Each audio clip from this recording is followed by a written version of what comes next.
Thanks. Thank you. Thank you.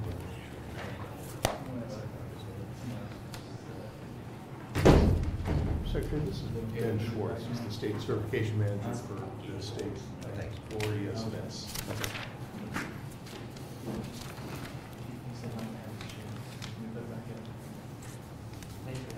It's up to you where if you want to sit.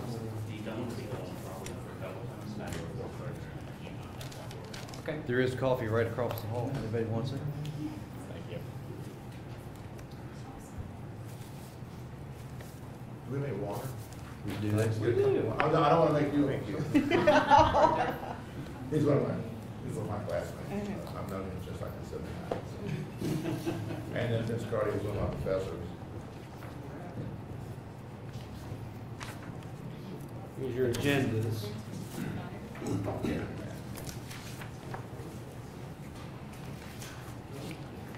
We're warning everybody, we are now live streaming. If you go into executive session, I've got the ability to shut it off in here, so I'll be listening from here.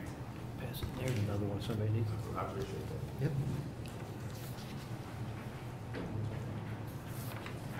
That's for Richard. Stop it, like, I'll knock it over. Well, you can sit at the head of the table. There's big old beds. Are we ready? Whenever you are. Are you ready to? Okay. Okay, well then I'll call this meeting to order. The first matter is to establish a quorum. I'm present, Gary Collis. The secretary is present. Are you there, Taylor? I am. Taylor Downs is present. Are you there, Vince? Yes. Vince Carty's present. That's 4. It's all our members, so we have established a quorum. The first matter on the agenda is the approval of the minutes from our last meeting, which was June 27, 2017. Has everyone had an opportunity to review those minutes? Yes. Okay. Yes. Do I have a motion to approve those minutes? Vince Carty, I move we approve the minutes. I'll second. Mr. Taylor did. Okay. I assume there's no further discussion. Therefore, all in favor of approving the minutes of our last meeting indicate by voting aye. Aye. Aye. Aye. Aye. The vote's unanimous to approve the minutes of the last meeting held on June 27, 2017. The next matter on the agenda is consideration of the request for certification of election systems and softwares, EBS 5.2.2.0 and EBS's 5.3.2.0. Do we have a presentation or an explanation by some staff member as to what this is all about to set up our discussion? Sure. So this is Donald Kurz, the Elections Director and Deputy Counsel for the office. And this meeting is basically to decide whether or not the State Election Commission is going to accept the application for certification of the EVS 5220 and 5320. I think, just as a matter of prudence, we should bifurcate the acceptance of the decision to accept whether or not they will be certified, just because there are differences between the 5220 and the 5320 that I think are prudent for the SEC to consider. And specifically, the very first page, and I believe Taylor and Vince, you received this from Missy this morning, a scanned copy of the EAC certification for the 5220. Is that correct? Yes.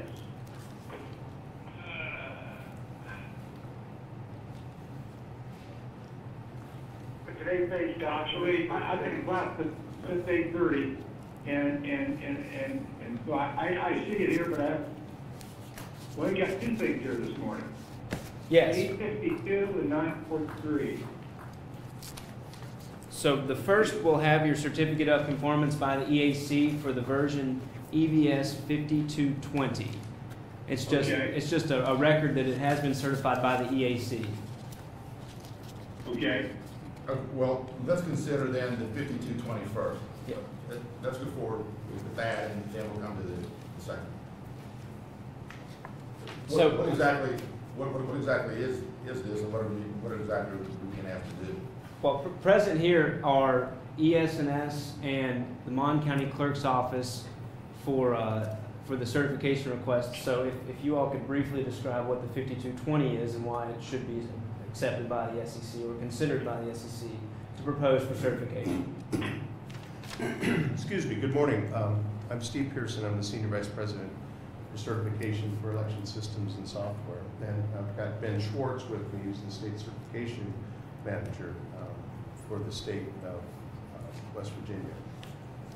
5220 is a modification to the previously certified release in the state. And that was 5203, 5210. And when was that certified? Previously certified. October. We have that date. It's Mhm. probably It was 2016, I believe. 2016. So what 5220 is, it's purely a modification to, we added one modification to our Express Vote universal voting device to go to a dual column screen for each race, so that we could go from having 8 candidates for a race on a screen up to 14 candidates on a race. Essentially, that was the only modification from a functional standpoint. We also, throughout the entire system of 5220, we upgraded all of the security enhancements. So all of the COTS patches were applied. We upgraded all of the RSA, all of the cryptographic modules to current NIST accredited modules. And essentially, that's the extent of the release. We did add, we want to move forward with the 450. So in 5210, we had previously certified our high-speed central scanner, our DS850. What we did in 5220 is we added a mid-range high-speed central scanner, the DS450. And that is the extent of the release. Some additional functionality on the Express Vote user interface. Secondly, to update all of the security across the system. And third, to add an additional high-speed scanner for central tabulation. Let me ask you a really basic question. So somebody watching on the internet or the media or whoever else is present, which I think might include me, what exactly is this? What does it do? What is it? I mean, if you were just to explain to somebody on the street. EVS 5220. Yeah. What is it? It's a full voting system release. It has all the election management system to allow your jurisdictions to code their elections, lay out their ballots, produce the media to go onto all of the tabulators. All the tabulators, it has with the election definition as defined in the EMS environment, conduct their election. Was it software? Is it a piece of hardware? It's a combination of software and hardware. So it's all combined together. Yeah, It's not actually the voting, it's not the machine you actually vote on? it is. It's the voting machine, and so it's a modification to the previously certified voting machine. So there is a DS200 is our precinct scanner. We have the Express Vote universal voting device, which is really designed for all voters. It's a touchscreen device that produces a paper record of the voters' selections that then is scanned by the DS200. It is submitted into the DS200 or our central tabulators for tabulation. So it would, I'm sorry, go ahead. So this isn't like a paper ballot that you fill in a circle. This is when you touch screen and it creates the record on the side of the paper ballot, and those paper ballots get scanned in by the DS200. Is that right? That is correct. So what with the Express Vote system, the voter, and when they check in, they are handed an Express Vote activation card, and it is a blank 4.5 by 11 or 14 or 17 or 19-inch card. That is their ticket to voting. When they insert that into the Express Vote, it activates the voting session for the voter. Voter makes their selections. The Express Vote then prints their selections onto the card and then gives it back to the voter once they've gone through the summary screen, they've confirmed all their choices, they select print card, it prints the card with their selections, They can review it at that point. If you choose to, and if they're a sightless voter, they can reinsert the card back into the machine. It has full ADA capabilities. It will read their selections back to them so that they can verify their selections, and then eject the card back. And at that point, they would either insert it into the VS200 for scanning in the precinct, or those cards could be deposited into a ballot box and scanned later at a central site, so on our central scanners. May I say something? Commissioners, good morning. My name is Carrie Blaney. I'm the county clerk in Monongalia County. And just to clarify something that Mr. Pearson said, he's giving a bird's eye view of the overall look of the express vote voting system, which is something that we already use in Monongalia County. We've used it since we purchased it in 2015. I believe what's before the commission this morning is a firmware update to that existing voting system, much like a Windows update to a computer. So I just wanted to clarify that. I know we were getting an overview of the system itself, but we are already currently using the express vote voting system, and we're just looking for the approval for the firmware update. Okay, and I understand that this system that we're talking about, the 5220, has been approved by the Election Assistance Commission. Is that right? That's correct. Okay, so it has been certified. So is Which is this, or this is figured down, and that certification is a requirement, is that correct? as I understand it, yes. Okay. And well, it's more involved than that, but if that's one of the hurdles that it has to overcome. Let me ask a question to you, Dee. Is this something that we have to send out to the two experts to look at and make sure it complies with state law before we can approve it? Yes, under the code, if at this decision you decide, if this meeting you decide that you want to move forward with the certification of the 5220, we would hire those two computer experts. They have to be opposite political parties. It's in the code, and then they come back with a report, and then the SEC either adopts it or rejects it and makes a final decision on the certification. So the decision really now is, do we send it to the computer guys to look at it and see if it complies with the technical requirements of the code? Well, as to this system, is there any question that it seems to me from what I've heard that it sounds like a good system, it sounds like it complies. Is there any issue that we know of? No, I don't think there's any issue that the 5220 would not comply with state law. I might add, it's also certified in 18 other states since February 27th. We've been taking it across the country for certification upgrades. And one thing with ES&S, we are always in federal testing, and so we're always applying enhancements to these systems, and primarily with every release, you're going to get enhancements in the area of security. We think that that's really important to stay on the forefront, so we will be persistently and continually bringing upgrades to the voting systems that are in the state in for consideration for certification. And this is just one example of that. Are there any further questions from up north?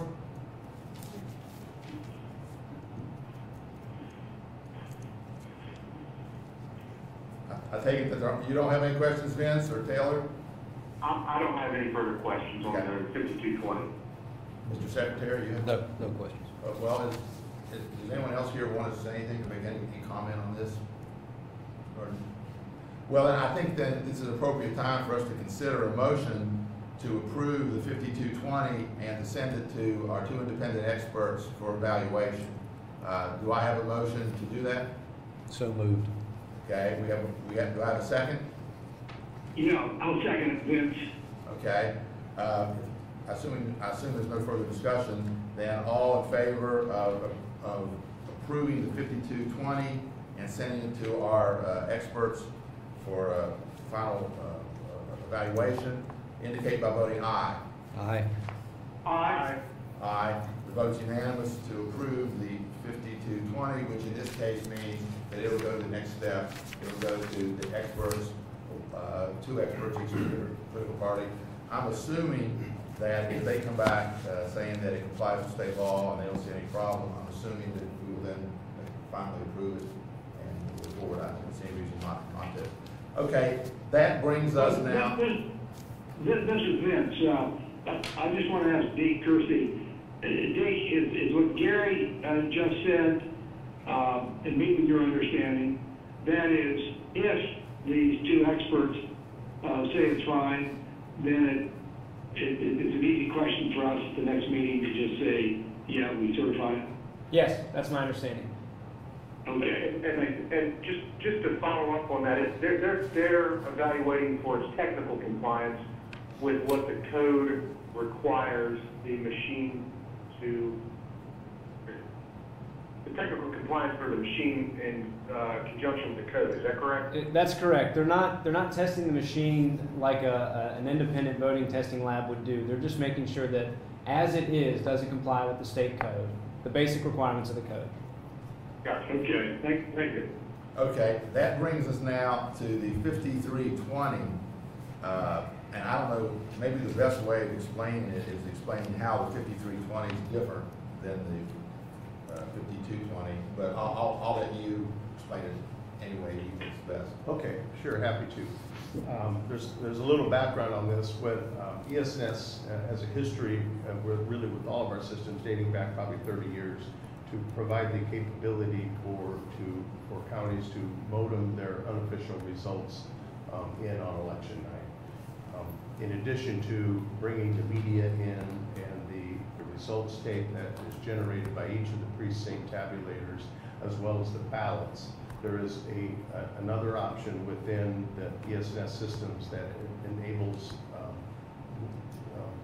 counties to activate modems to be able to modem in those unofficial results after the polls close. And the way the system really is designed to work is once the voting day is done, polls are physically closed on the machine. All of the results then are aggregated. They're zip encrypted and digitally signed on the media that is brought back in to be read into our election results manager ERM, along with the tapes of the results from each of the precincts and the ballots. What the system does, if it is equipped with the internal modem, it then once the polls are closed, all this activity has taken place, the results tape has been printed, all of the results have been aggregated and packaged, prepared to be brought back in for reading into ERM. A copy of that file then of those unofficial results is then created for the modeming back into the central site on election night. We have there's 9 states throughout in the country, including the District of Columbia, that utilize this feature. States of Minnesota, Wisconsin, Michigan, Illinois, Iowa, Rhode Island, the District of Columbia, Florida, and Massachusetts have all used this capability. Some use it has the dual capability of either the old dial-up analog modem support, which we still have a few customers up in Wisconsin that still use that for communication means, but the majority of our customers are now using a wireless transmission of those unofficial results. So the effect of it is when the polls are closed, within minutes, within like less than 5 minutes, all of the results are then transmitted. Those unofficial results are then transmitted back to the central site to a communication server that sits in the DMZ zone outside of the firewall. All this data is encrypted to the FIPS 140-2 requirements under the WVSOS standard. It's also transmitted under an SFT protocol, so it's encrypted through this secure tunnel as well. And when it hits the comm server, the communication server that sits outside the firewall, we have our ERM application that actually reads the media in. If you were to physically bring the media in and read it, it's the same application that is just polling that comm server. And in the event that once a packet hits that, we verify the signature that, first of all, that it's trusted data, and we then at that point we pull it in, process the data, the results, and we can publish the results our customers' experience is generally within, at the most 45 minutes, they are done. All their unofficial results have been recorded.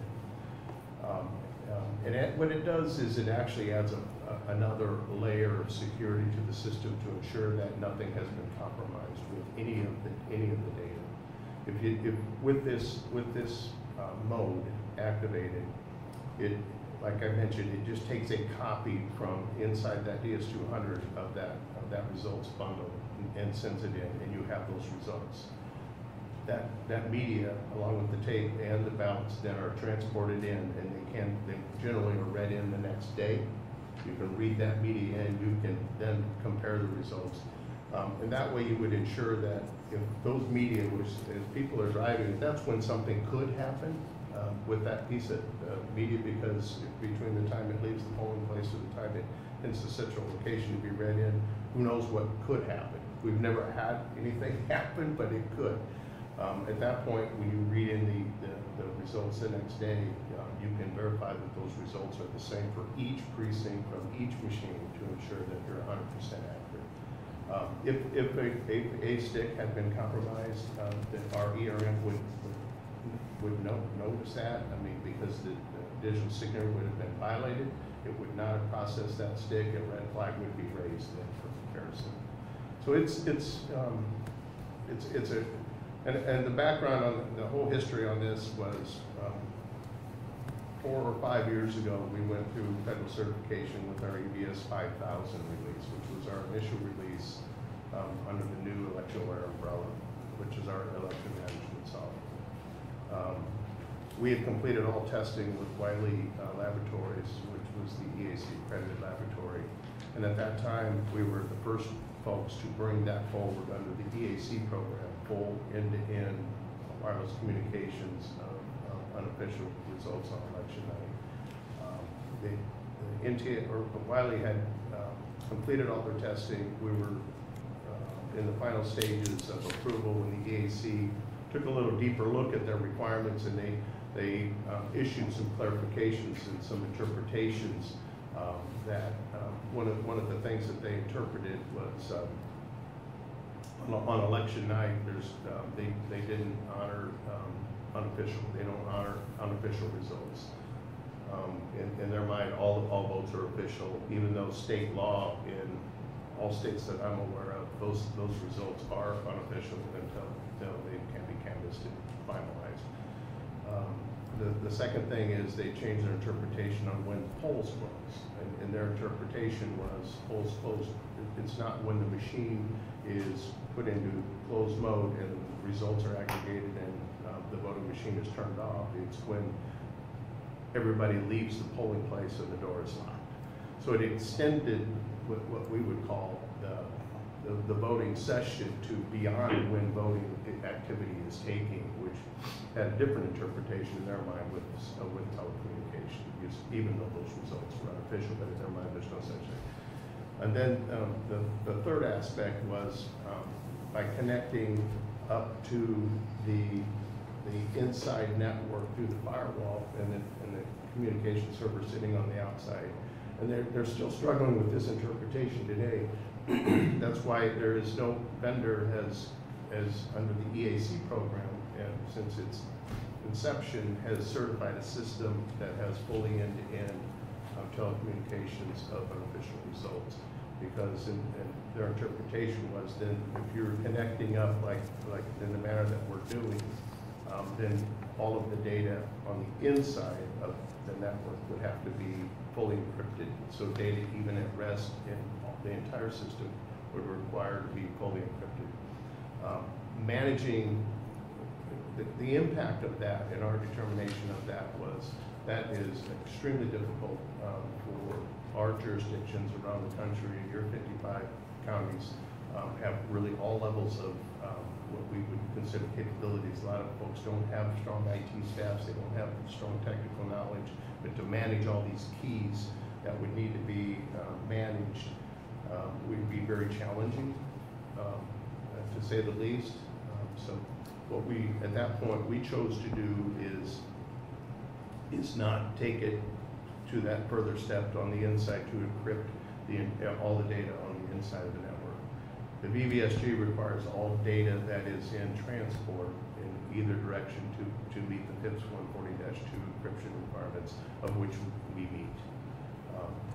But on the inside of the network, where it's what we would consider a closed network, we did not take that further step to do that. And then, so with that, just a little bit further on this. So 5220, the way when the lab is done testing with the EAC system, all we have them do is they do a rebuild of our election management software to activate the ability to modem. So it now has the ability, do you want to modem? Yes.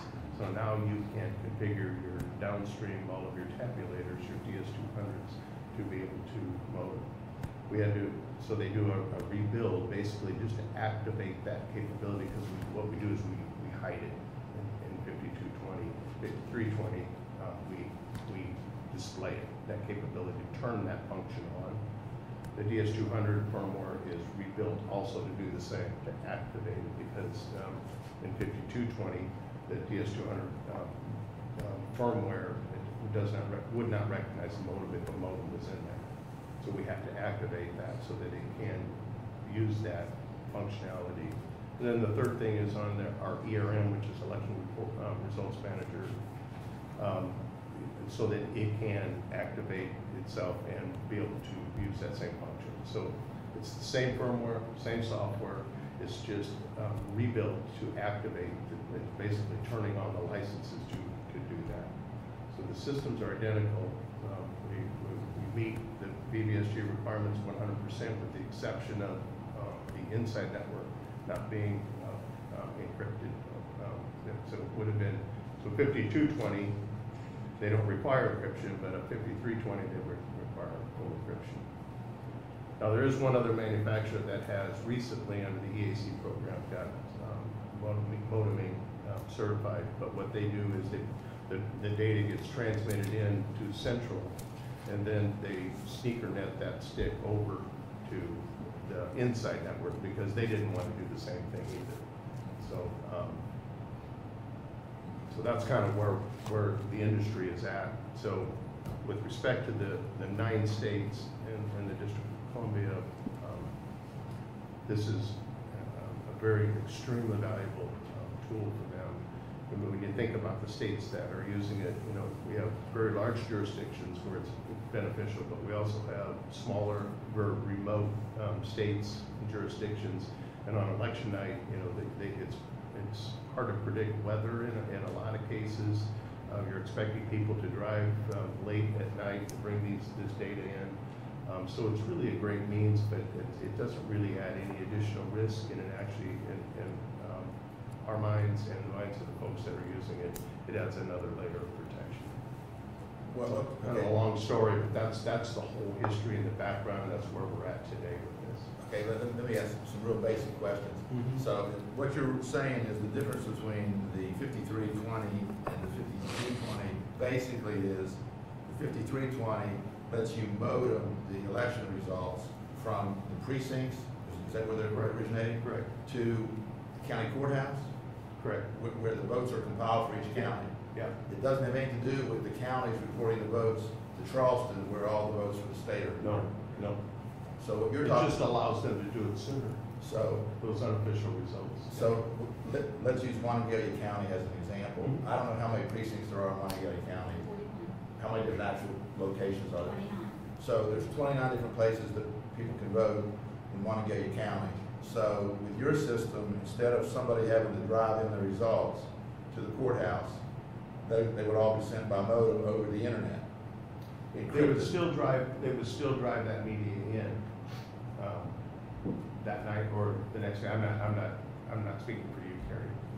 Maybe you should explain what the process would be. But in a lot of jurisdictions, that media still has to come in, right? But those unofficial results would have been sent in sooner, and it allows the counties at least to get those unofficial results out sooner, and then they can read those results from the sticks in later. They can do it the next day. A lot of places do it the next day. So basically, just in plain English, the results from the precincts are emailed into the county courthouse. And the other system doesn't let you do that, this does. Not emailed, but they're wirelessly transmitted. Well, on the internet or a on the Verizon, like a Verizon AT. We support Verizon, AT, and Sprint networks. So it's not over the internet. So It's a cellular. It's a yeah. Cellular encrypted network. And through a secure tunnel, SMP tunnel. That Okay. Okay. Yeah. So there's like double encryption with that data, and then it's verified before it would ever be brought in. Just like it's verified when you stick one of our USB sticks in. We go through the same verification process to verify the signatures to ensure that none of the data has been compromised in any manner. It's the same bundle, it's the same process, it just allows those unofficial results to get in sooner. And with the 5220, it would have to be physically transported by a human being from the voting place to the courthouse. And then read in on election night to be able to start reporting results. Okay. Yeah. Now, the 5320, I understand it hasn't been approved by or certified by the Election Assistance Commission, is that right? That is correct. Now, what's the reason for that?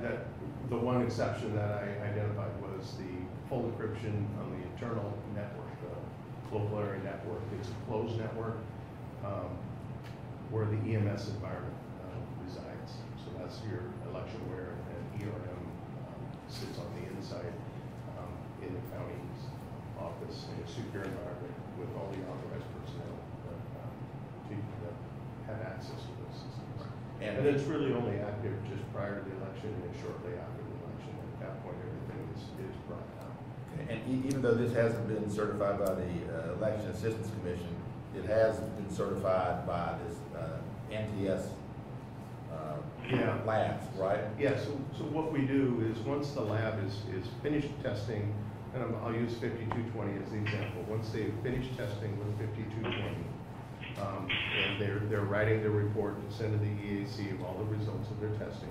At that point, they rebuild those 3 modules to activate the modem capability in the system, and they perform the additional testing. It usually takes them a few weeks to complete the modem testing, full end-to-end security testing, penetration testing, all aspects of the BVSG, and for them to write a separate report. We then use that separate report. We consider this a companion release. 5320 is a companion release with 5220, and we typically take them both to the states for approval. If you approve 5320, it doesn't mean that counties have to use the modem, but there may be one jurisdiction that chooses to use it. The others aren't required to, so they can still use without modem the system. So. And I understand. I'm going to let you ask some questions from boards in a minute, but I want to get this all out. I understand that NTS that certified it did that in February, but at the end of March, they ceased to be authorized by the Election Assistance Commission to certify. They withdrew their. You know why that happened, or why they? Yeah, I do know. What happened with NTS is ES&S was formerly Wiley Laboratories. We've been their longest and best customer for years. So we've tested systems with NTS going back to since the 17 years I've been doing this. But we had gone solely to NTS or Wiley/NTS probably about 7 years ago, and really had given them all of our work. What happened was they started. There was an individual named Jack Cobb who had worked with Wiley and then NTS, who left to start his own lab. And so Jack Cobb got accredited about 3 years ago under the EAC program. He's also in Huntsville, Alabama. It's ProB&B is the laboratory, of which we use them too. ProB&B, he started to take what I would consider the best of employees that NTS had in their voting system test program. So he took the talent and he started to pull them all the way. And they really had one individual that was running the program. James Long was their director of testing at that point. If you remember James, he was those any longer. And at that point, they had no business in their voting system. And voting systems is a very small percentage of what NTS Laboratories nationwide is. And at that point, they just disbanded the program and withdrew from the EAC test program. So today, we do all of our testing with SLI compliance in Longmont, California, or Colorado. And we do our primary core system with them, and we still do like electronic polio testing with ProBNB and some other special projects with ProBNB. So that's kind of the history there. They just didn't feel like they wanted to rebuild that program, try to sustain it when they didn't have any income coming into that business sector at NTS. Taylor, Vince, you want to ask some questions? Sure, this is Taylor. I have several. To clarify, the first thing I just want to make sure of, and Gary, you had asked several questions about the network and it going over a cellular network versus it being on the internet. And the reality is it is still being connected to the internet, even though it's over a secured cellular network, correct? That's correct. Okay. In the 9 jurisdictions this has been used, has the system itself or any of the components, software, firmware, been compromised? Never.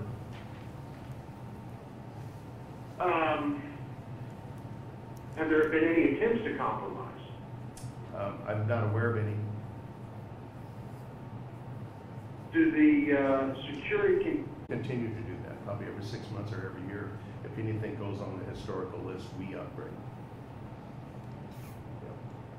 Is there some sort of incident response plan in place that you all would be responsible? Allowing a county to use the modeming capability on this version of firmware does not detract from the same processes that we will follow on election night. And that is that when all of the poll workers are around that ballot scanning device and they hit the close polls button, simultaneously as they are hitting that close polls button, that device is transmitting wirelessly to central counting. The ballots, we have a paper trail, those activation cards are still sealed and locked in that ballot box and will be brought back to central counting. And as you are aware, when a county completes its canvassing process, we randomly choose 3% of our precincts and we hand tally those ballots against the electronic results. That process will still be completed. In addition to having those paper ballots brought back to Central County, we will also get the thumb drives back from the machines, the ballot scanning devices, and we will use those thumb drives to verify that the totals, the tabulation totals that were electronically transmitted to Central County match the thumb drives that were physically in those machines and match the ballots themselves as we hand count them at canvas. So there are several backups for the system. Are the thumb drives removed from the machines before the modeming process would begin? No, sir. The modeming process, what happens on a ballot scanning device when you hit the close polls button, that system is tabulating all of the scanned ballots from all of the individual voters that have voted during the day. So all throughout the day, on election day, a voter scans their ballot into the machine and the machine is capturing that scan. It does nothing with that until the close polls button is activated by the poll workers at the close after the last voter has completed the voting process. And at that time, it is tabulating all of those scans, and once it completes its tabulation, wirelessly sends that result file to central counting. And The process that we are using now is that tabulation results file is stored on the thumb drive, and after the machine completes its tabulation, the poll worker pulls out the thumb drive, we stick it in an envelope, and they drive it back to central counting. And it doesn't touch a network until it gets back to central county, is that fair? Absolutely not. Even then, it's standalone, and the thumb drive itself is encrypted, just like the wireless transfer is encrypted. Correct. The main difference being currently it does not touch a network. It doesn't touch an internet network, and this new system would touch a network of some sort, or an internet network, correct? Yeah, it would touch one of the carrier's networks. Gotcha. And that's the reason that the EAC didn't approve it. Because Not that reason. The reason they didn't approve it is because we chose to not fully encrypt everything on the back end at the central site, all data at rest, in addition to data in motion. Well, and that kind of, I think, Gary, kind of takes me to my next question outside the actual functionality of this. I mean, I've been looking at the law, and I guess the reality is this: if this is an electronic voting system, then by West Virginia law, we have to have EAC certification. Is that right? As critical infrastructure by the Department of Homeland Security, and there's heightened security on our election system that they've equated at the national level with the power grid, the water grid, our health systems. So I think it's important we talk about the law and what our legislature has said we will accept as safe and what is not. So that gets us to the definition of electronic voting system, which the legislature wrote in about 2007. And it says, electronic voting system is one or more integrated devices that utilize an electronic component for the following functions: ballot presentation, vote capture, vote recording, and tabulation. That comes from West Virginia Code 34A2. So between those four things, ballot presentation, vote capture, vote recording, and tabulation, what ES&S has provided, and it's in your packet there, in their memorandum to Gary and myself, it draws the distinction between the 5310, 5320, and the 53 and the 5220. And ES&S points out that electionware, the express vote, and the DS200, ERM, which is your election reporting manager, electionware, your DS200, those are affected by this upgrade. Those are affected by the 5320. So your electionware is your election management system. So if your election management system is considered under the definition of electronic voting system, it would have to be EAC certified. Same for your precinct tabulator. If it falls under the definition of electronic voting system, it would have to be EAC certified. And same for your ERM, which is if it falls under the definition of electronic voting system, it would have to be EAC certified. And what Kerry has pointed out, that in the code, there's a clear inconsistency, which is under the definition of ballot precinct scanning device, which includes firmware, software, and hardware for the ballot precinct scanning device only. It only has to be independently certified by an approved, accredited voting system testing laboratory, which in this case is NTS. So I think it's important, and I should say that I'm not advocating for or against it. I need to remain objective here. But I think the code is inconsistent in its definitions here. I know that the code that defines ballot precinct scanning device was written in 2005. The one that defined electronic voting system was written in 2008. That's from House Bill 2950 in 05, and then Senate Bill 610 in 2007. So, go ahead.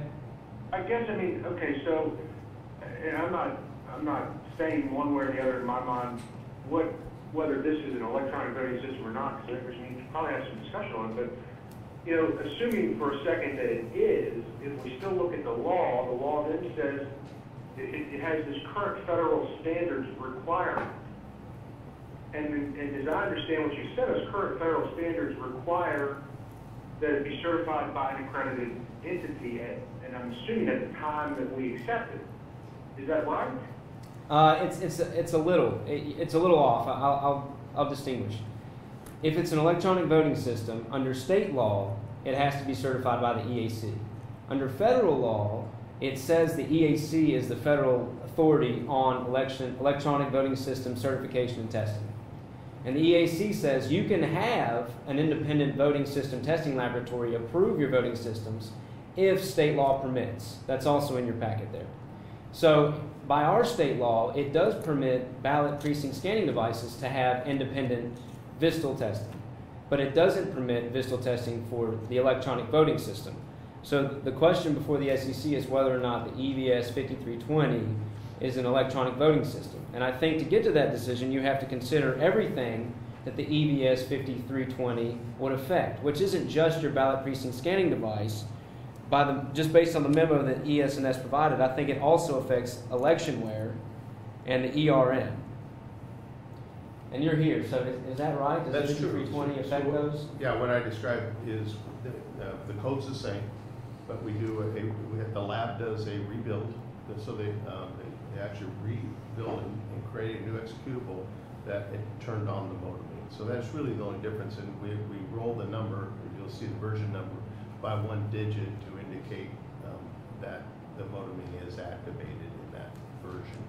So that is the only, there are no modifications to the code, they just enable this feature by doing The programming code. Yeah, so they take the source code, they do a rebuild, create a new executable, and in that executable there are bits that are activated that would enable modeming to take place.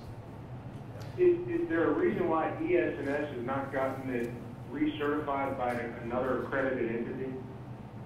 We've been certifying these releases since for forever, for like 30 years under NACED, but also now under the EAC program. We have continued with this approach, and we probably have at least a dozen or 15 releases that have modeming in it that are companion releases like this one. So we've taken this approach because of the demand and the need by the other states, many states, these 9 jurisdictions primarily right now are the ones. And I would ask you, I mean, I would, to get you comfortable with this, you know, there are states on this list that were EAC by policy only states as well, but once they understood what the system is comprised with, they understood that it does not introduce risk, that their boards have approved the addition of the modeming capability. Wisconsin is probably the one I think we talked about. You should talk to Michael Haas and to understand their process. He's one that comes to mind. I put an excerpt of the Wisconsin law that allowed them to pass this in there, and I believe this is one of the emails you received this morning. I only printed it out because I thought it'd be prudent to look at the language if we got to the fiscal part of this. And it looks like in their law, it's distinguished from our law in that they don't require EAC certification. It actually says that the commission may certify any device, voting device, automatic tabulating equipment, related equipment, or materials, regardless it's approved by the Federal Election Assistance Commission, but the commission may not certify such equipment unless it fulfills the following requirements. And they lay out these 18 different requirements that they have to satisfy by their state code. So it's different from West Virginia code. We don't have that kind of These were modified. guidance. These were modified by their board, Right. And under the legislation to allow for modeming. Exactly. Okay. So in So West that's what- Virginia, we haven't gotten there yet. Okay, gotcha. Our code but that doesn't is have what that. Wisconsin, the approach that they took. Commissioners, this is Carrie Blaney. If I may, 5220, the version of firmware that you just had before you a few minutes ago and approved, is the exact same version of firmware as 5320. 5320 only allows the ability, if you want to modem. Nothing else changes on 5220, and that you just had that before you and approved that version of 5220. There is not a new voting system being implemented here. I do think that the code supports the approval, just as it did with 5220. I believe that the code supports the approval of 5320. The electronic voting system that we use has been already approved by the Election Assistance Commission and the State Elections Commission. That's why we are using it in 8 different counties in the state of West Virginia. When a new version of firmware is approved by the State Elections Commission, then we will update our firmware. We still use the same express vote machines, the same DS200 ballot scanning devices, the same electronic poll books, the same election reporting modules. We only upgrade the firmware. Just like when Windows, as I said before, when Windows does an update, you don't get a new computer, you just update your processing software, and this is what allows us to do that. But the version of firmware for 5320 is identical to the version of firmware for 5220. And if you read in code section 34A9B, paragraph C, it only requires the firmware for that ballot scanning device, which is what is in essence being affected here on the ballot scanner, which will be transmitting or modeming those results, must be certified by an independent testing authority, which it was. NTS certified it in February. And I believe that the good distinction to draw from that is the Election Assistance Commission did not revoke the ability for NTS or discredit NTS's certification. The EAC was 100% in support of NTS and its certification of this 5320 version of firmware, which is just a sub-version to 5220. NTS, because of a business model, decided to voluntarily withdraw, and I think that's a serious distinction that needs to be made, because there was nothing wrong with the certification. It was certified by an independent testing laboratory. And then after it certified this particular version, it voluntarily withdrew from being a testing laboratory going forward.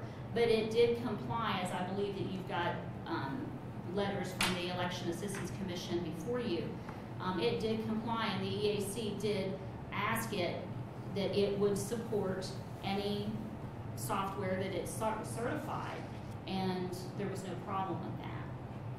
Well, I mean, what you said, I think, was a little inconsistent with what Mr. Pearson said. Mr. Pearson said the reason the Election Assistance Commission didn't certify was because of an encryption, and part of the encryption was done differently.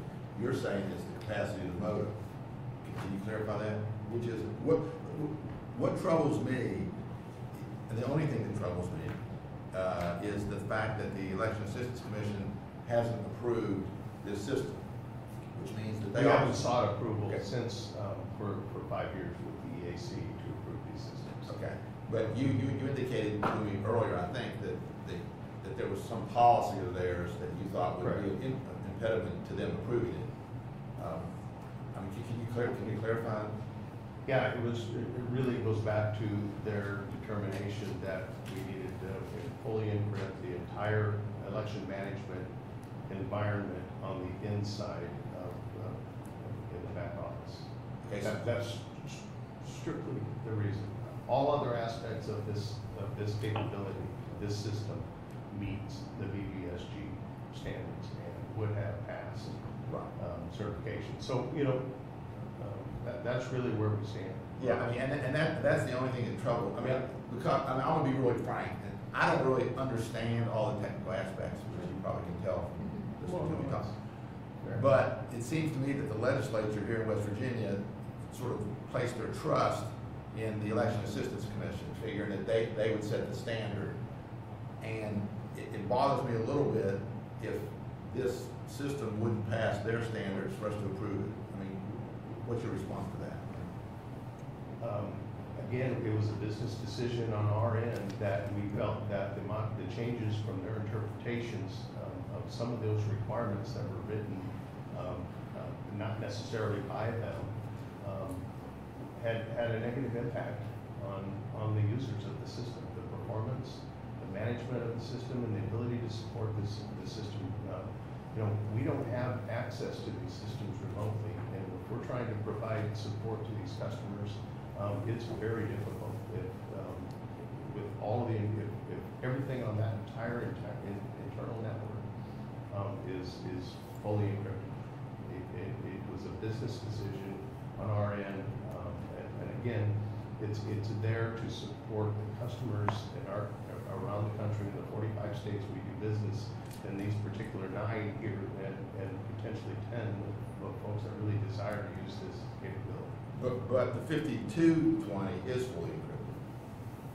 No, not on the inside. Okay, well, why the did the data- Election Assistance Commission approve that then? Why would they? Yeah, the 5220 has been approved. Yeah, it's the same encryption of all the data that is in motion.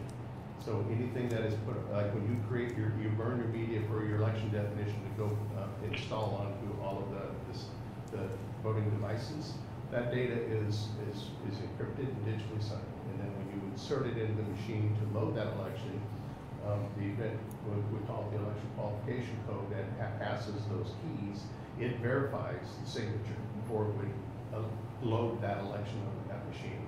So that data was encrypted and signed. And then once the results are, at the end of the day, the results are accumulated, then the data is then again encrypted to that 140-2 BVSG required encryption NIST 140-2. It is then encrypted and digitally signed there, and that data, when it's brought in on that USB stick or via a modem, regardless of how that data is brought in, it's not read into the system until those signatures on the back end have been verified to be trusted, and then they're processed at that point. So no difference from outside of the internal network. Chairman Hollis, the way I understand it, and I'll let ES&S correct me if I'm wrong, but the Election Assistance Commission hires or accredits these independent testing laboratories to look at those things that it's not going to look at. For example, it approved 5220. It asked the vendor to seek out an independent testing laboratory for 5320 because of the modeming aspect of it. But the testing laboratory that the EAC accredits, in my opinion, would be just as good as the EAC saying, yes, we would accredit that because they are the ones who sought out the independent testing laboratory to begin with. They're the ones who accredit it. They're the ones who say, yes, they go through all the same rigorous standards that we would go through if we did it on our own. So the fact that the independent testing laboratory approved 5320, sent it back to the EAC, said, yes, we approved this, gave it to the vendor, I think gives, at least me as an end user in my county, the comfortability that it has been looked at thoroughly, it has been vetted, they have looked at all of the security concerns, the encryption concerns that we have, and the Election Assistance Commission was comfortable with that because it came from that independent testing laboratory. As far as you spoke about the legislature and what the legislature expects when they wrote these code sections, I think that because they wrote the code section, the 34A9B3, in such a way that they did not say that that firmware for that ballot scanning device needed to be approved specifically by the Election Assistance Commission. They said it needed to be approved and certified by an independent testing authority according to current federal standards and be approved by this state elections commission. So I believe the part that we are missing from allowing us to be able to use this 5320 version We have the certification from the Independent Testing Authority, which was the NTS. We just now need and ask for the approval of the State Elections Commission to allow us to use 5220 and 5320. Well, this is Taylor Downs. I'm sorry to ask so many questions, but I think it's an important topic, especially given the security concerns that have been raised recently around the nation regarding election software. I think some of these questions need to be discussed. And I think if we accept, it kind of goes back to what I was trying to talk about a little bit earlier, and Deke may be able to clarify, but if we accept that it's an electronic voting system, and let's say it's a precinct scanning device or firmware, must be certified by an independent testing authority according to current federal standards. Current federal standards, would the accreditation from February be in compliance with current federal standards since the accreditation was provided by a company that is no longer accredited? That's I guess my next question. To Deke?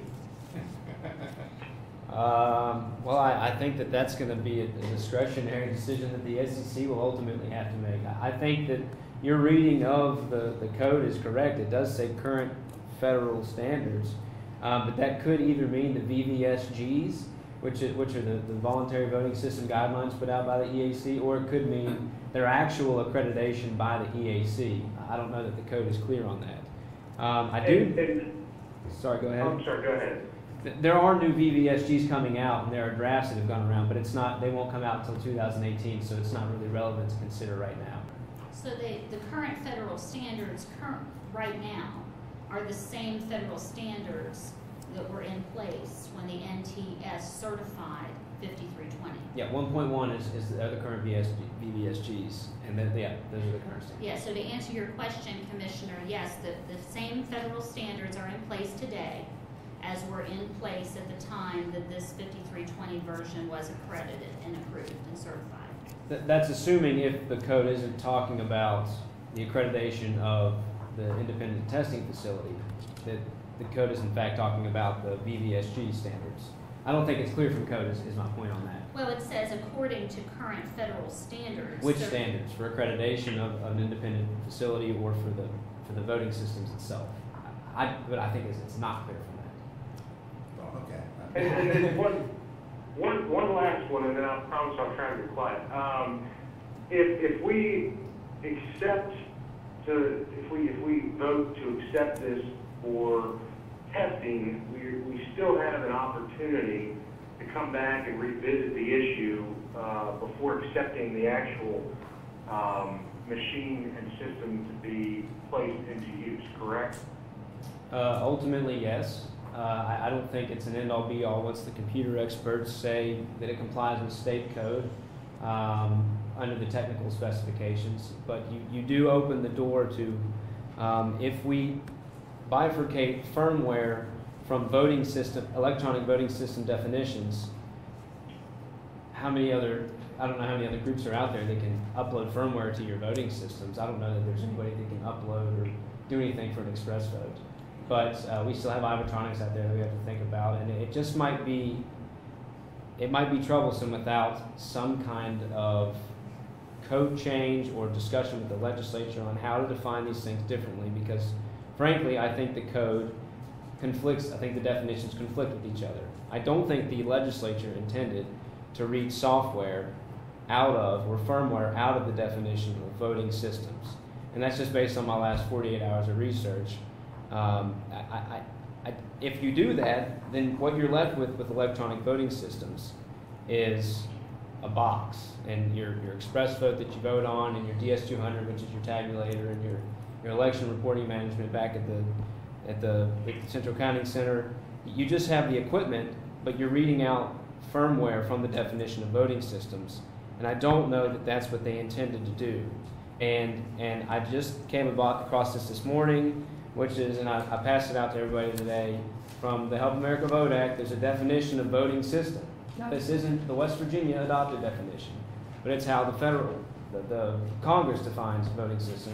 And it says in this section, the term voting system means total combination of mechanical, electromechanical, or electronic equipment, including the firmware, software, and documentation required to program, control, support the equipment, yada, yada, yada. So again, that's not what West Virginia Code says, but I think it leads towards the ultimate decision, which is whether or not the 5320 is quote-unquote part of the electronic voting system or part of the firmware for the ballot precinct scanning device. So, and I think that's on the SEC to decide before you would send it to a computer expert. Well, I think it's also important distinction to make that an approval does not necessarily mean that every jurisdiction has to use it. You've already approved 5220, which is again identical to 5320, except 5320 allows the ability, if a jurisdiction wants to be able to modem those results. Nothing else changes in the voting system. Again, we're not buying new equipment. We're not getting new or replaced express votes. We're not getting new or replaced ballot scanning devices. And in the past, we were a county that used electronic machines prior to moving to the express voting system in 2015.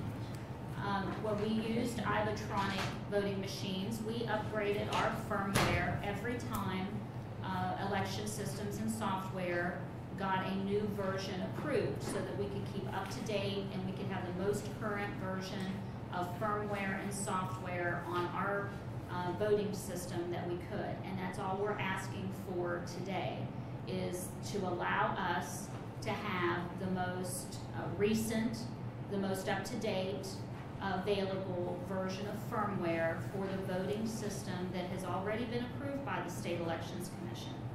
And we just ask that you do that. I know our county commission is, in support of allowing us to move forward and use the most current version of firmware that we can. That's one of the reasons we purchased this voting system. And it's there are multiple counties in the state of West Virginia using Express Vote. Some are still using the electronic system. Some are still using paper ballot, optical scan paper ballot. So you have multiple voting systems currently operating in the state of West Virginia. We are just asking that we can use the version that we're using to its highest and best use. And this, I think another important distinction is that these are unofficial results. There are no official results to be certified by a county or a county commission and certified to the Secretary of State's office until it goes through a canvassing process. So, the unofficial results that we get back on election night are still unofficial, whether we modem them, whether we bring them in physically by car, or what have you. They're still unofficial. Let me ask Vince, do you have any questions? Is he still with us? I got some questions. This is Vince Carty. Go ahead, Vince. Okay, first of all, Terry Blaney's position that 5220 is the meat, and it's been approved. And the 5320 merely adds ease and speed of transmitting unofficial result is pretty persuasive to me. But I do have some questions. Do other companies sell systems which have the internal encryption? Do other companies? Not to my knowledge. Yeah, they're asking for like hardware level encryption. And I'm not aware of any election systems manufacturer in the country that does that. And so you know no states which use systems that are fully internally encrypted? No, that is correct. And so if we turn this down because we want internal encryption, then we're not gonna be able to get it. That's correct.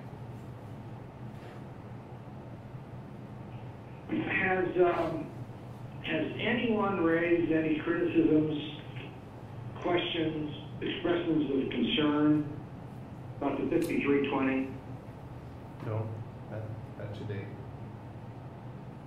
You know, again, it's just another upgrade to years of systems that we've been producing just like this. And every release, and literally every year, we have 1 or 2 releases. It always includes all the latest security upgrades, but it hasn't changed from that standpoint. And we continue to upgrade all of our cryptographic capabilities. Commissioner Carty, this is Carrie Blaney again. When we purchased this equipment in 2015, we purchased it because of its capability to allow modeming and the modeming process. We were not able to... This is the 5320 that you're talking about? No. 5220? No, we purchased the electronic voting system, the express voting system in 2015 because of its ability to handle modeming. And the reason we could not modem at the time and for the 2016 elections was because the version of firmware that allowed the modeming process to take place on the devices had not been approved by the State Elections Commission. It had been approved by the Independent Testing Laboratory, but it was not brought before the State Elections Commission to get approval. So I've brought with me today our IT coordinator for Montague County who can answer some of the security questions. I've brought a deputy clerk with me who can answer any elections relevant questions.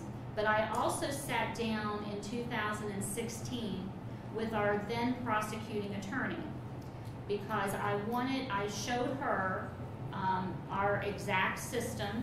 We walked through the process. I actually sat down with Secretary Warner in 2016 and reviewed with him our exact process and how modeming would work and how the full day of election day would take place. And our prosecuting attorney at that time was very comfortable with the processes that were in place, with the securities that were provided both by the devices, by the firmware, and by our basic election process that we use in our county. Okay, well, thank you very much. That's helpful. Mr. Secretary, do you have any questions or comments? I don't have any questions. I think when we get around to discussing the vote, I think let me just tell you where I sort of am and what my problem is. If this is an electronic voting system, then it has to be approved by the EAC, right? Yes. And what you're saying is that this is just software. You're calling it firmware, but it's what everybody else in the world calls software, right? Right. And you're comparing it to an update that you might update A Dell computer. Okay. Well, if it's that trivial, if it's just an update, then why does it even need approval? I mean, why would you even pay for it? I mean, it should be some free offered update. I mean, that's what you're comparing it to. I mean, It doesn't. It is a service provided by our vendor to update us with the most current software, but because of the code provisions under 4A9BC, the firmware and programming software must be approved by the State Elections Commission before the vendor is allowed to update my devices. So I don't mean to trivialize it, but I think that there is a layer of a separation there so that someone else, such as the State Elections Commission, can hear, review, and say, yes, we approve that, just as they have done several other versions of firmware for all other voting devices that has been before you. okay, you effectively, devastatingly answered one of my problems, one of my objections.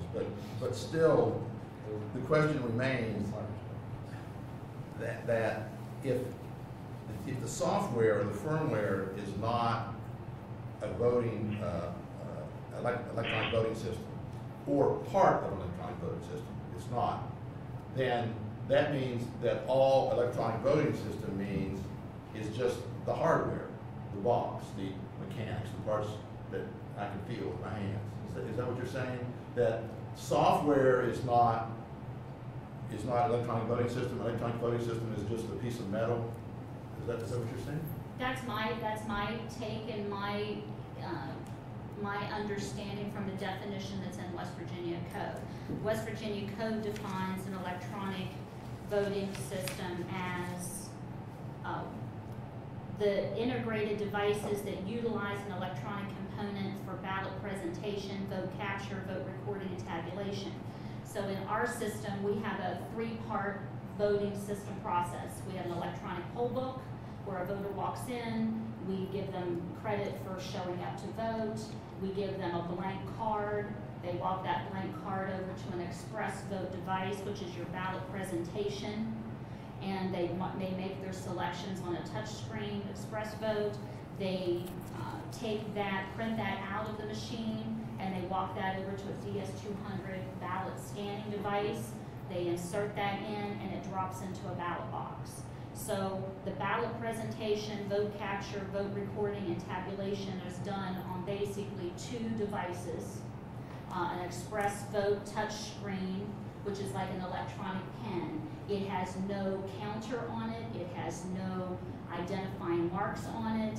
It is no different than you taking a piece of paper and using a manual pen. And then the DS200 ballot scanning device, which is basically our ballot box. Okay. Any other comments or questions? I don't enjoy being. Let me say something first. Sure. I mean, still the problem I have is if in the year 2017, when we talk about electronic voting device and we use your definition, how can that not include the software? I mean, the software is, more often than not, it's all that really matters. I mean, on most computers. I mean, most computers can run any kind of software. And to me, the software is an integral part of the device. And that's the problem. The problem I have is I just have trouble seeing that the legislature, in writing the definition you gave, meant for us to parse out and separate the software from the hardware. I mean, I think it works together in a way you can't really separate. And Gary, the problem becomes is that the code uses the term precinct ballot scanning device, firmware, and programming software, and it also uses electronic voting system. Right, right. I understand that there's an argument, depending on what part of the code you look at, there's an argument that says you're absolutely right. And there's an argument, another part of the code that you're wrong, and I'm not sure what to make of it. But go ahead, Dee, you were going to say something. So, and Carrie and I have talked about this for months, and I think modeming in and of itself it could be a great thing for the future. But again, the EAC, at least at this point, hasn't stood behind it. But just looking to ES&S's, this is from your 5200 voting system overview. Is there a more updated one for the 5300? I don't know. Oh, every release has. So there's one. So there's one for 53. There's one for 54. Yeah, we're probably 6 releases beyond 52. Okay. Right? Well, I'm not looking at this Yeah. for substance. I'm Right. looking at it just for the system overview. So this is the pamphlet that you give out with every new version. And in the system overview, under the system description, which I sent to the members, it includes the electionware, the DS200, and your election reporting management. And the reason I'm bringing these things up is because if the very worst happens, if something like 2016 happens again in 2018, and we have some nefarious actor come into our elections in West Virginia, and we have this capability in Mon County, wherever throughout the state, the secretary is the one that's going to be in front of Congress saying we approve this, even though state law might not allow it, or we have to say this is how we read state law. And right now, I think we're stuck with what state law says, and I don't think that EVS, respectfully, includes your firmware for the ballot precinct scanning device and the other things it touches. Now, if the EVS only affected the ballot precinct scanning device, I think you're 100% right. But based on the memorandum that ES&S provided, it affects more than that. It affects electionware, and it has a different version. The 5220 has a 4.7.11. It's to distinguish modem being enabled. That is the. And I think that's the point. I mean, this was certified and this wasn't, and under code it's supposed to be. And for your election reporting management, that's a different number. It's a 1.1 versus the 1.2. And then the same for your DS200, 1.1 versus 3.0. So it's included under quote unquote system description. These things are under system description. So reading out the firmware from the definition of system in this case, I'm not sure that's what Congress and what the legislature intended to do when they wrote this. Now, even though they wrote firmware in the ballot precinct scanning device, I think they intended that to be there in 2005 when they passed that bill. But when the subsequent bill was passed, which was based on the Help America Vote Act, the definition of electronic voting system, I just don't think they went back and changed ballot precinct scanning device, or maybe they didn't know that those things interact so much. It's impossible to distinguish between firmware, between the electronic voting system and ballot precinct scanning device. So to summarize it, I think Carrie's pointed out a very glaring competing portion of our West Virginia Code where it's not clear what has to be certified by the EAC or what has to be certified by an independent testing laboratory. But in this case, because we don't have the express permission or the express definition of electronic voting system, we have to use outside evidence, which I think if you look at the Help America Vote Act and you look at things under system description put out by ES&S and the different versions that have been put out just to enable modeming, I don't know that the Secretary could stand in front of Congress, the Joint Committee on Cybersecurity, and say, our code allowed it, so I did it. Can I ask just a question, this hypothetical question? Sure. We've been watching the EAC, its existence has really been in question, and then I know now they're not even funded through next year. So in the event that there was no EAC, how would you address these types of things? And we've talked about that a lot. Prepare for something like because right now that's the one lab that our code allows us to go to. So it would be an overhaul of the election code, at least in this portion of it. And we have to find some funding for independent voting system testing. I know some states are able to do it, but West Virginia is not the best. I think a lot of states, what they've done is they've given themselves some latitude and some flexibility to be able to make decisions, because, I mean, they did get some funding, but it's partial funding. It doesn't even fund the reduced staff that they have today. So we're all concerned about that. So that's just something. And so I guess there's no other provision that in your interpretation then that would allow for emerging technology like this, other than if it has to have the endorsement of the EAC. And that's a great question. And my sort of instinct is to respond to that conservatively. In other words, rather than go into Never Ever Land because we might be allowed to go there because there's no guide, I would rather kind of stay where I know where we are technologically and be safe. And even though it might not be as up to date, that's kind of. Well, I think safe is, I mean, there's 9 states we have hundreds of jurisdictions been using this capability for years, including the entire state of Florida, with the exception of 2 counties. And their results were they were done in 45 minutes statewide. Yeah. I mean, there's a lot of advantages. And I'm not trying to push it one way or the other. All I'm trying to do is explain. I want you to know that I completely agree with that. Yeah. And if I were writing the law, I would make the law so that we would have the authority to approve it.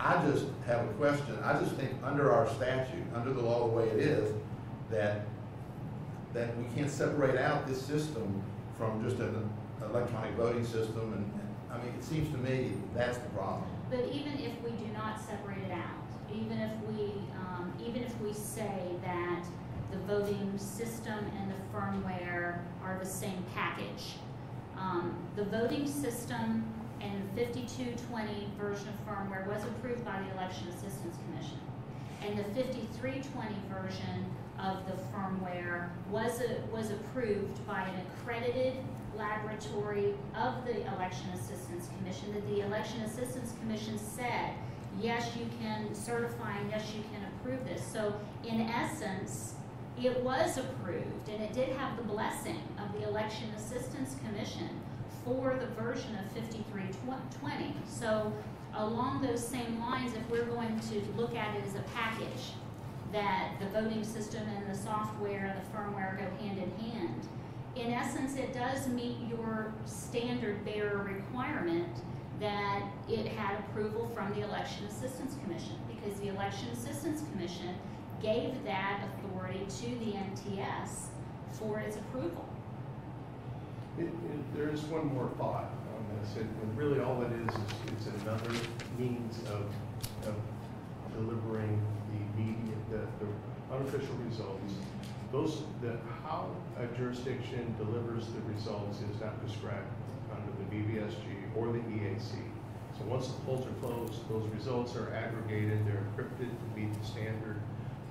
You print the results, it has all of the results, they verify all that, and you have the ballots. There's nothing that prescribes how that information gets delivered to the central location. And so all this is it adds an additional means of delivering that at least a portion of the data, because it's just those unofficial results package. Is there any other discussion from Vince or Taylor? Well, first of all, I agree with Gary that the software has to be considered part of this electronic voting system, otherwise it doesn't make any sense. And by the same token, I agree with Terry Blaney's points. And then the last point made, in a way, this is just at least the addition, the modification of in 5320. It doesn't have anything to do with the voting itself. It's just the method of conveying the results in a fast, easy way, and their unofficial results. But I am concerned with Gary's position that if this 5320 taken together, even though the additions are just don't have anything to do with integrity of the voting, it's just a way to send unofficial results quickly. If it's covered by the statute says it's got to meet the testing approval and hasn't, then I'm concerned, and I tend to be conservative on this. And so the bottom line is, I'm not ready to vote for approval today, but I think it would make sense that this commission meet again after time to discuss it, maybe with a one-page, two-page argument by everybody who's talked on this issue that Gary made. I take another look at the statute, and then maybe we meet again next week. That's the way it is now. My class begins right this minute, but I sent somebody down to say I'd be 15 minutes late, and I could take longer if we need. But anyway, that's my position right now. Taylor, do you have anything to say before I call for a vote? I think that the system does have benefits. I think that it would be good to be able to have the tabulation that quickly, but I think that we're kind of strangled by the code, and we're between a rock and a hard place. And if you look at the certificate of conformance for the ES&S 5220, it specifically states the 5220 and that it identifies it as a voting system. And so, I'm kind of torn, and when you look at the plain meaning of the plain language of the statute, it makes us be restrained to what the EAC does. Okay. Anyway, that's my 2 cents. Mr. Secretary? I agree with Taylor. I think the answer to this is taking it to the legislature. I wish the legislature would give the discretion to the SEC or to me as the election chief. However, and if the EAC goes away, it's going to have to do something. So I think the issue needs to be taken up with the legislature. May I invite the State Elections Commission to Monongalia County to look at this system in person and to see it in functionality. So I think that may give the commissioners and a more comfortability level, a better understanding of how the system operates? Yeah, I don't think that's the problem, Carrie. I mean, all the commissioners coincidentally are lawyers, okay? It's never been like that before. I mean, I think that the problem that all of us have is that we don't think it complies with the statute, with the law. I don't see a problem with your system. It sounds to me like a wonderful system. It sounds to me that like it's reasonably secure. And to the extent it's not completely secure, the results are unofficial in any event. Okay, and I think that's And I think it even adds a degree of another level of a check. You get it immediately, then you still get it to go back and check. So I agree with your argument there. So I like it. And that's why you want to use it. And that's why you want to use it. And I understand that. But I think the problem is that I don't think that from a legal standpoint, we're comfortable, because it seems to us like it is an electronic voting system. It's an integral part of one. I don't think we're comfortable. And so it doesn't do any good to argue what a wonderful system it is or how secure it is if we don't think it doesn't comply with the law. I call for a vote. Yeah, okay. Vince has to get to class. Yeah, okay. Well, let me do this then. Do I have a motion to approve the certification of the 5320 system? Do I have a motion to approve it? Well, hearing, I'll move that we go to a vote. Hearing no motion, then the request for certification fails. I don't think we have to vote in the negative. Okay. But I think in fairness, I want to say, and I'm speaking for myself, I think your system's a wonderful system, and I would vote for it if you can convince me that it complies with the law. And maybe you can go to court and get a judge to say that it does. And if the court's waiting for you to say that it does, you at least come back to us and you have my vote. But I'm just troubled that it seems to me that when the legislature talked about having to have election assistance commission approval, they were talking about voting systems, including the software. And I appreciate that. If I would ask the State Elections Commission, because I know the legislature, when we go to get a change in the law to give you the authority to make the approval, then I know the legislatures are going to look at the State Elections Commission for guidance on what they should do. So I am pleased to hear that you are comfortable with the system and that you understand the system, and that I hope that we can work together to try to rectify whatever needs to be rectified, whether it's in the written word of the code or through a judicial order or something like that, so that we can seek the approval from the State Elections Commission to be able to use this. And that's the reason. Go ahead. Yeah, Gary, I was just going to echo your comments. I mean, there's just the code is contradictory in a little bit, and I think the definition sections could be improved. And I think the system itself sounds like it has real potential. The problem is there are conflicting provisions in the code that make it very difficult to determine, the way to deal with this.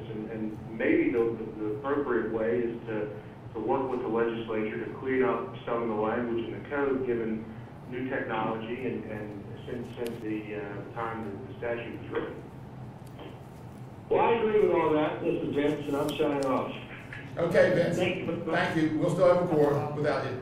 And let me say something else. I don't want to give you legal advice. Maybe your company can go to court and get a declaratory judgment from the courts that this system does comply with the minimum requirements of the law, and come back, and then we'll have guidance. I mean, that's a possibility too. Well, we're here in support of Mount Garrett. We're not. Yeah, we're here to offer and explain and clarify this feature of the system. We just think, I think I speak for everybody, we just aren't comfortable that under the law we can do this. And I think probably when we are, if and when we are, I think the vote will be different. And then I think you'll get what you want. And I think these systems are the future. And but right now I think the law of Virginia at least is unclear. And until it's clear, I think that's what Deke was saying. Until it's clear, I don't want to approve something that even if somehow conceivably there could be a problem down the road. So. We and this is not uncommon in not just this area, in other areas of across the country in states that have code that doesn't really fully fit all of the technology that is emerging. Typically, we would work with the state or the counties, or we work together toward in an effort like that. And I don't know if there's other counties that desire the same capability to your knowledge, Carrie, because sometimes, with the county support, we can get these things done, or with the state support, these types of changes can be made to allow for things like this. So, Okay. I don't know what the formula is here, but hopefully we've answered your questions. I think it sounds like it's been well discussed and clarified. Okay, we're going to move on to the next matter on our agenda. You all may want to leave, but I do want to thank you all for coming. I appreciate it. It's been a pleasure, and you really know so much. It's good to meet with people who actually can answer all your questions, and you don't have to answer, I don't know. And thank you for coming. And you're welcome to stay if you want. Thank you, but I don't think you were too interested in the rest of the meeting. Okay. Thank you so much. Before anybody leaves, the SEC actually has to set an amount to pay the computer experts, and I forgot about it. I think historically, it's been $500 a piece. Yes. And the company is responsible to pay that. Correct. Right, so that'll be a total of $1,000. Is that for the examination?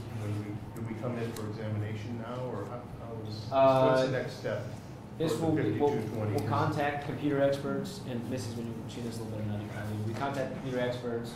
We sign a contract with them to do this kind of work, and then we essentially send the version to them, but we have to coordinate the delivery of the version. They normally come here. They come here for it, and then we Yes. coordinate that? Mhm. Okay, so I'm assuming Yeah. someone from Casto or from ES&S, like Cam, or someone who's... No, we'll bring it. in this area. Ben is Oh, responsible for we that. don't let that out of the... We'll be here. We did. Okay, Yeah. so we'll coordinate that and schedules and things like that for that. But Okay, very good. I think we're stuck with a pretty tight time frame. It's like 30 days or something like Okay. that. But I'll check the code. We can get permission. There is to an delay it. election coming up, so. Oh, right. Oh, right. So we Yes. know we need to assume. Yeah, Yeah. very good. Okay. All right, very good. Thank you so much. The next matter on the agenda is our budget consideration. Let's give everybody a chance to leave. You all sticking around for lunch? Maybe I'll see you again. No? You buying? I don't think I'm allowed to, but Thank you, Secretary. yeah. I'll see you guys in a bit. Thanks, Miss. See you later, Carrie.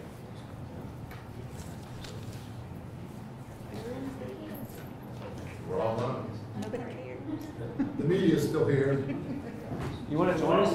Ever vigilant. This is pretty. Do you have your packet? This might be interesting. Ever vigilant, except for Mondays. I'll give him this. Except for Mondays.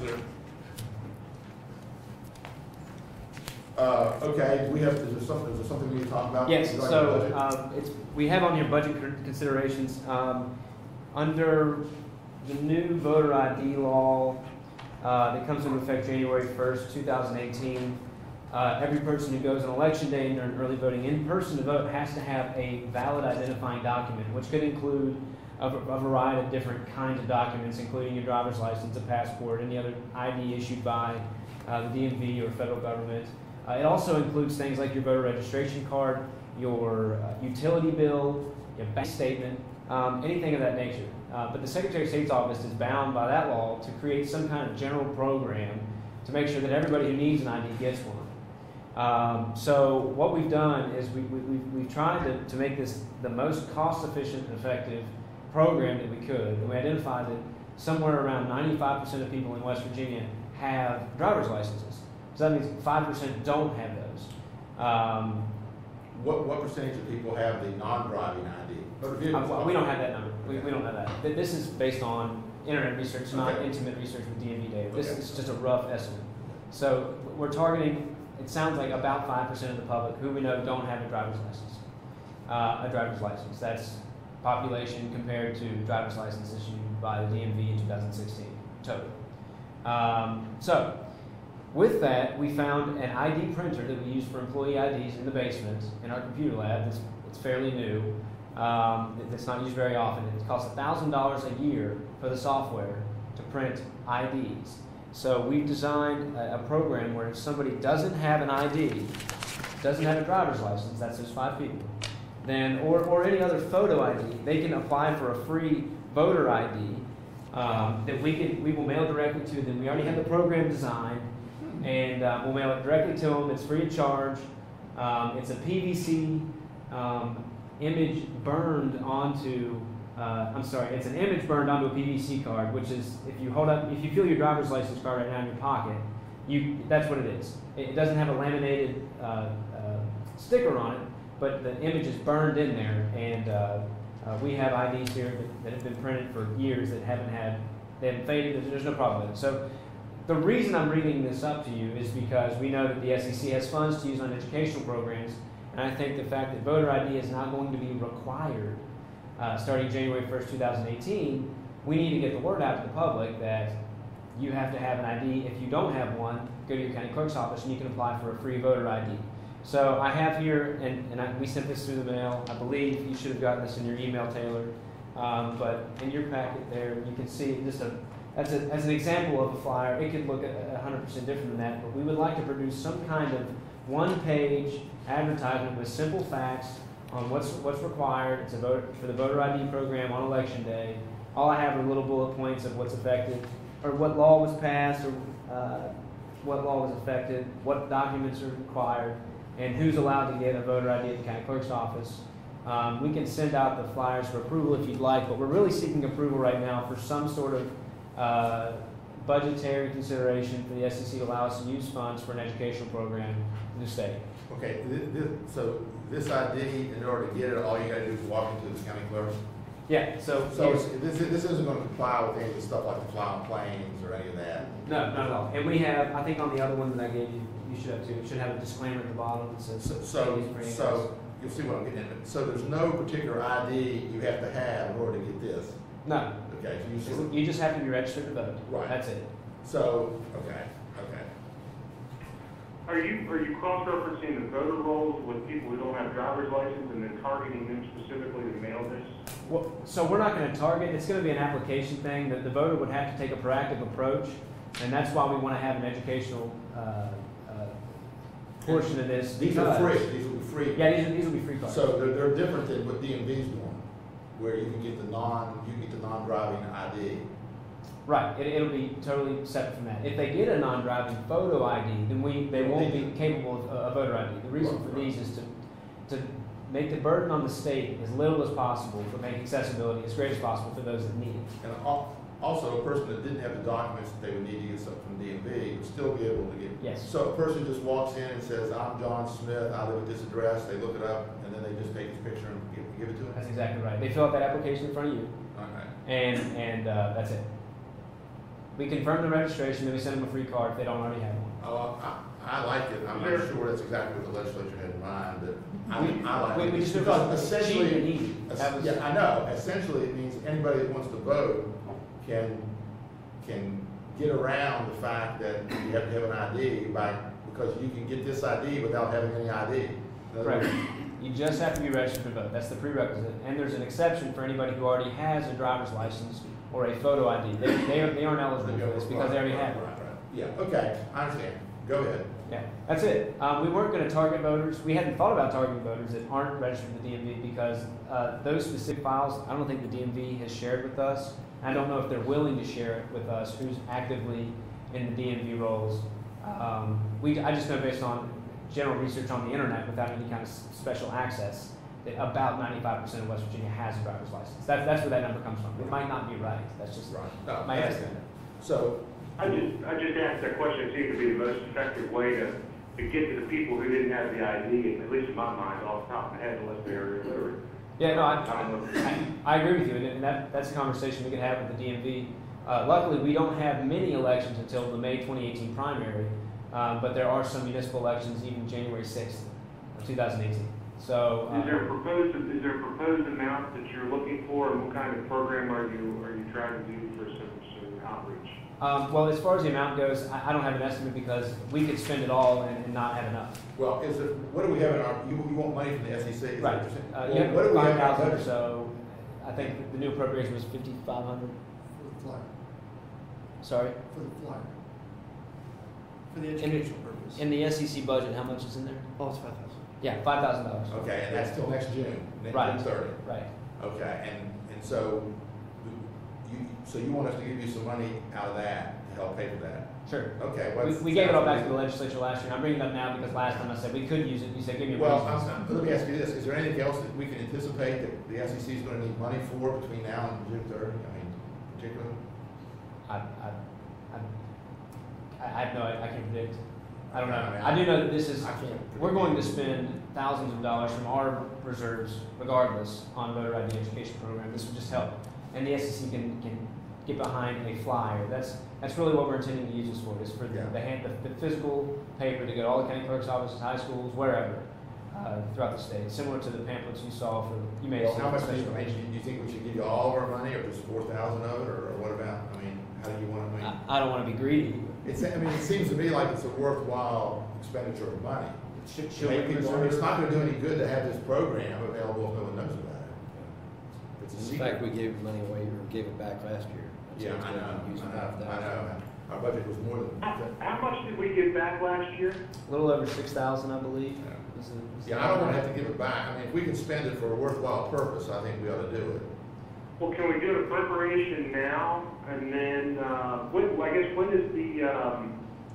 when are you guys trying to implement this? As soon as possible. We're going to go to the county clerk's offices actually in the next 2 weeks and give them all of their permissions that they need for the camera. We're going to train them how to use the software, which is really simple. And then we're going to test the system between the county and our office. So that'll be in the next couple of weeks. But as far as the flyers go, as soon as we can. I mean, we'll have to get the printing. We won't have to get, we have a statewide contract with prison industries, so we won't have to put it out for bid or anything like that. So as soon as we have the money, I guess, we can buy the flyers and get the word out there. Well, I think it's certainly a worthwhile expenditure, Gary. I don't, the question is whether we spend our entire budget on it or whether we hold some back just for an emergency purpose. Because, I think people need to understand that in order to be able to vote, they have to show their ID. yeah, well, what do you think if we give them $4,000? What do you think of that, Taylor? And just keep That gives $1,000? us $1,000. I was thinking between 3 and 4, Gary, and I wouldn't be opposed to 4. That still gives us a little bit of reserve if we want to use for something else.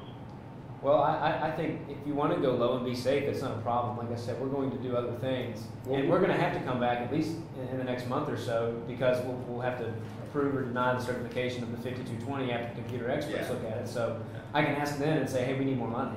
Yeah, why don't we take a vote on whether or not to approve $4,000 for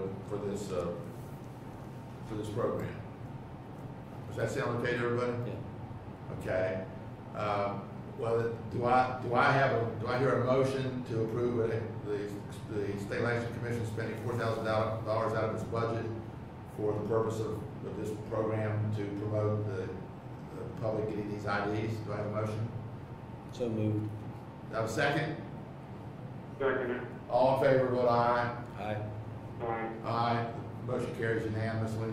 So you get $4,000 out of our budget for that, and that leaves us $1,000. And we may down the road be willing to give you all a part of that, but I don't want to be completely without. No, I think that's responsible, and I appreciate that. And Would you all like to approve the flyer before it goes out? why don't you send it to us so we just can see? I mean, I think this is a good program because it lets people who don't have the identification to walk into the polling place and vote. It lets them take the time, if they're so inclined, to go to the courthouse and to get an ID and then be able to vote. So it effectively. I mean, I would like to see what you're proposing. I mean, my main concern would be what's going to be done for those who are unable to read. If they don't have a driver's license, and I want to make sure that they would be able to have some sort of outreach as well. Obviously, that can't be done in the form of a flyer, but I'd like to see whatever is going to be proposed. Sure. So without SEC money, with Secretary of State money, we plan on doing everything we can. Social media, radio, TV. So I guess the radio and the TV is really where we would target our illiterate voters. Social media would be the younger voters, I guess older too now. Basically, we're going to put it everywhere for as long as we can. So there's no question on January 1st that it's a requirement in West Virginia to have an ID at the polling place. Okay, the next thing on the agenda is other business. Is there any other business we need to take up? No. Do you have any other business, Taylor? I have none. No. Okay, well, there is no other business. Then that means the next thing on the agenda is to adjourn. Do I have a motion to adjourn? So moved. Second? Second. All in favor, vote aye. Aye. Aye. This motion, the hearing's adjourned. These proceedings are closed. Thank you all. Thank you. Thank Thank you you, all. Okay, can I keep one of these? Sure. We'll go take a picture, man. You might want to look through it. I'm gonna put it up. That's our koala. His name's Nathan. He works in elections. Here, you can have it. Sure. Each Is courthouse this will need still a on? camera to be able to do. Yep, we already bought them. So, we can put that in. They were